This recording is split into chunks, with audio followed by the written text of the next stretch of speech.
Bonjour et bienvenue dans ce nouveau chapitre où on va parler des réseaux de neurones artificiels. Dans cette vidéo, je vais vous expliquer ce qu'on va faire dans toute la section. Alors, dans un premier temps, on va parler du neurone. Dans cette vidéo-là, on va faire un petit peu de neurosciences, on va parler de comment le cerveau humain fonctionne, pourquoi est-ce qu'on voudrait le répliquer, et on verra aussi à quoi ressemblent ces neurones. Ensuite, on va parler de la fonction d'activation. Notamment, on va voir quelques exemples de fonctions d'activation que vous pourrez directement utiliser dans vos propres projets de réseau de neurones.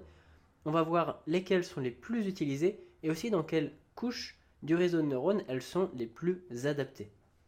Après, on verra de comment est-ce que les réseaux de neurones fonctionnent. Alors, contrairement à ce qu'on voit dans beaucoup de cours sur les réseaux de neurones, ici on ne va pas parler de l'apprentissage de l'algorithme, mais vraiment d'abord de son fonctionnement. En voyant d'abord comment est-ce que ça se déroule, en fait, on va mieux comprendre comment ça marche et puis quel est notre objectif. Alors on va voir un petit exemple un petit peu simplifié de l'application d'un réseau de neurones dans une prédiction de prix de l'immobilier, des prix de maison. Et du coup, de cette manière-là, on va mieux comprendre en fait vraiment les rouages de l'algorithme. Et c'est seulement après qu'on va voir vraiment comment un réseau de neurones apprend.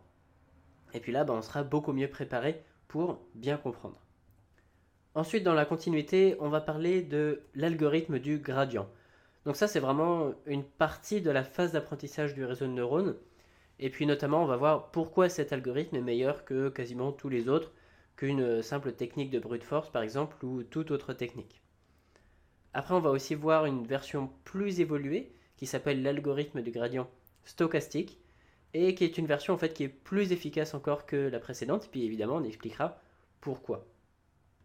Finalement, tout à la fin, on va parler de rétropropagation, et puis on va se faire un petit récap, étape par étape, de comment faire rouler un réseau de neurones.